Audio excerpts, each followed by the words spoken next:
teach kids to analyze? How to pick a book. How to pick a book. Yeah. How to tell when you're reading a story, how to tell the details from the main thing. That's analysis. What are those little details and what are the main ideas of the story? You spend a lot of time on that, teaching that. Is there a procedure for teaching that?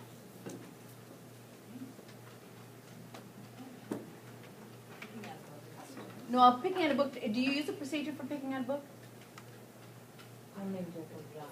I think that Mrs. Rutledge, when she was here, she would. Some schools do, where they give kids certain areas because of the readability of the books, and this is your area, this is your area, this is your. There's a procedure, but the kids pick out usually what they want. What about for teaching kids the idea between the main ideas and the details? Is there a procedure for that? Sure, there is. That topic sentence every time we go through, we do those first.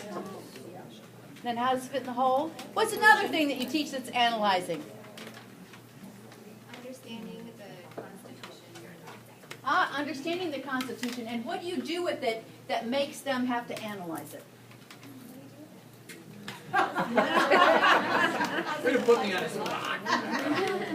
I just break down the preamble, and people are going, yeah, okay, the preamble. We, the people, in order to form. What's that mean? What does that mean, really? Exactly. Okay.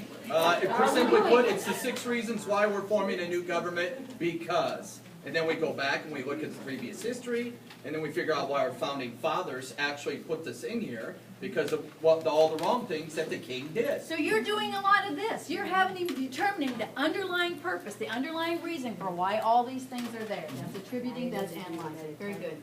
Anybody got another one?